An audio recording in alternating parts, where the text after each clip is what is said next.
Precisely at that point it vanished, and I was looking at an elegant young roughneck, a year or two over 30, whose elaborate formality of speech just missed being absurd. Some time before he introduced himself, I'd got a strong impression that he was picking his words with care. Almost at the moment when Mr. Gatsby identified himself, a butler hurried toward him with the information that Chicago was calling him on the wire. He excused himself with a small bow that included each of us in turn. "If you want anything, just ask for it, old sport," he urged me. "Excuse me, I'll rejoin you later." When he was gone, I turned immediately to Jordan, constrained to assure her of my surprise. I had expected that Mr. Gatsby would be a florid and corpulent person in his middle years. "Who is he?" I demanded. "Do you know?" "He's just a man named Gatsby." "Where is he from? I mean, what does he do?" "Now you are started on the subject," she answered with a wan smile. "Well, he told me once he was an Oxford man." A dim background started to take shape behind him, but at her next remark it faded away. "However, I don't believe it." "Why not?" "I don't know," she insisted. "I just don't think he went there." Something in her tone reminded me of the other girls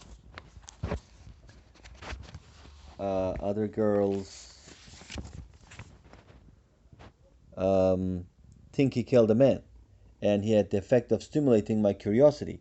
I would have expected without question the information that Gatsby sprang from the swamps of Louisiana or from the Lower East Side of New York. That was comprehensible. But young men didn't. At least in my provincial experience, I believe they didn't drift coolly out of nowhere and buy a palace on Long Island Sound. "Anyhow, he gives large parties," said Jordan, changing the subject with an urban distaste for the concrete. "And I like large parties. They are so intimate. At small parties there isn't any privacy." There was the boom of a bass drum, and the voice of the orchestra leader rang out suddenly above the echolalia of the garden. "Ladies and gentlemen," he cried, "at the request of Mr. Gatsby, we're going to play for you Mr. Vladimir Tostov's latest work, which attracted so much attention at Carnegie Hall last May. If you read the papers, you know there was a big sensation." He smiled with jovial condescension and added, "Some sensation," whereupon everybody laughed. "The piece is known," he concluded lustily, "as Vladimir Tostov's Jazz History of the World." The nature of Mr. Tostov's composition eluded me, because just as it began my eyes fell on Gatsby, standing alone on the marble steps and looking from one group to another with approving eyes. His tanned skin was drawn attractively tight on his face, and his short hair looked as though it were trimmed every day. I could see nothing sinister about him. I wondered if the fact that he was not drinking helped to set him off from his guests, for it seemed to me that he grew more correct as the fraternal hilarity increased. When the Jazz History of the World was over, girls were putting their heads on men's shoulders in a puppyish, convivial way. Girls were swooning backward playfully into men's arms, even into groups, knowing that someone would arrest their falls. But no one swooned backward on Gatsby, and no French bob touched Gatsby's shoulder, and no singing quarters were formed with Gatsby's head for one link. "I beg your pardon." Gatsby's butler was suddenly standing beside us. "Miss Baker?" he inquired. "I beg your pardon, but Mr. Gatsby would like to speak to you alone." "With me?" she exclaimed in surprise. "Yes, madame." She got up slowly, raising her eyebrows at me in astonishment, and followed the butler toward the house. I noticed that she wore her evening dress, all her dresses like sports clothes. There was a jauntiness about her movements as if she had first learned to walk upon golf courses on clean, crisp mornings. I was alone, and it was almost 2. For some time confused and intriguing sounds had issued from a long, many-windowed room which overhung the terrace. Eluding Jordan's undergraduate, who was now engaged in an obstetrical conversation with 2 chorus girls and who implored me to join him, I went inside. The large room was full of people. One of the girls in yellow was playing the piano, and beside her stood a tall, red-haired young lady from a famous chorus, engaged in song. She had drunk a quantity of champagne, and during the course of her song she had decided ineptly that everything was very, very sad. She was not only singing, she was uh, she was weeping too. Whenever there was a pause in the song, she filled it with grasping, broken sobs, and then took up the lyric again in a quavering soprano. The tears coursed down her cheeks, not freely, however, for when they came into contact with her heavily headed eyelashes they assumed an inky color and pursued the rest of their way in slow black rivulets. A humorous suggestion was made that she sing the notes on her face, whereupon she threw up her hands, sank into a chair, and went off into a deep vinous sleep. She had a fight with a man who says he's her husband, explained the girl at my elbow. I looked around. Most of the remaining women were now having fights with men said to be their husbands.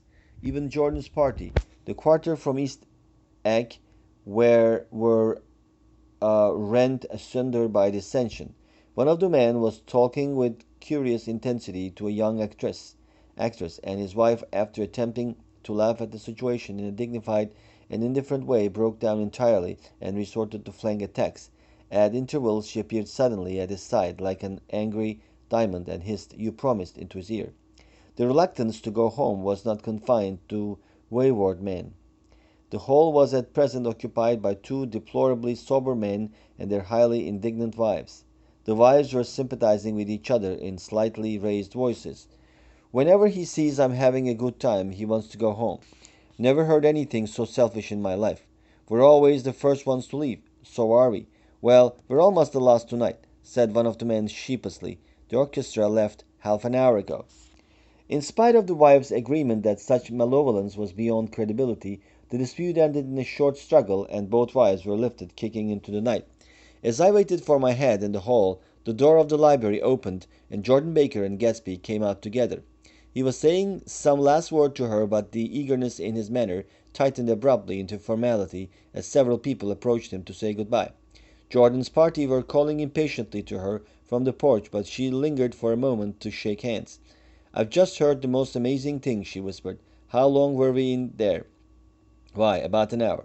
"It was simply amazing," she repeated abstractedly.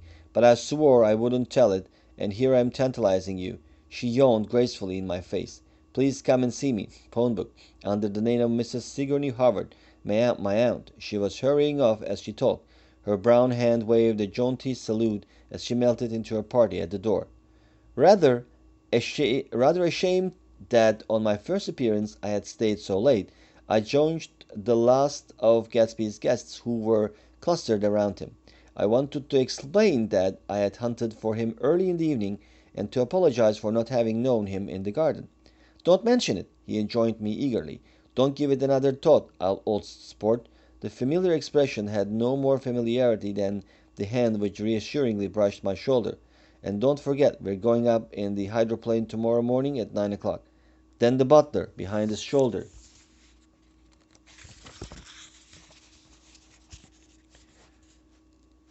"Philadelphia wants you on the phone, sir." "All right, in a minute. Tell them I'll be right there. Good night. Good night." "Good night." He smiled, and suddenly there seemed to be a pleasant significance in having been among the last to go, as if he had desired it so all the time. "Good night, old sport. Good night." But as I walked down the steps I saw that the evening was not quite over.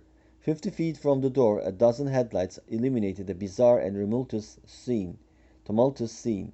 In the ditch beside the road, right side up but violently shorn of one wheel, rested a new coupe which had left Gatsby's drive not 2 minutes before.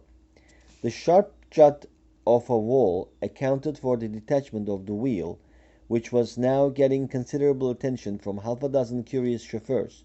However, as they had left their cars blocking the road, a harsh, discordant din from those in the rear had been audible for some time and added to the already violent confusion of the scene. A man in a longer duster had dismounted from the wreck and now stood on the middle of the road, looking from the car to the tire and from the tire to the observers in a pleasant, puzzled way. "See," he explained, "it went in the ditch." The fact was infinitely astonishing to him, and I recognized first the unusual quality of wonder and then the man. It was the late patron of Gatsby's library. How had it happened? He shrugged his shoulders. "I know nothing whatever about mechanics," he said decisively. "But how did it happen? Did you run into the wall?" "Don't ask me," said All Eyes, washing his hands of the whole matter. "I know very little about driving, next to nothing. It happened, and that's all I know."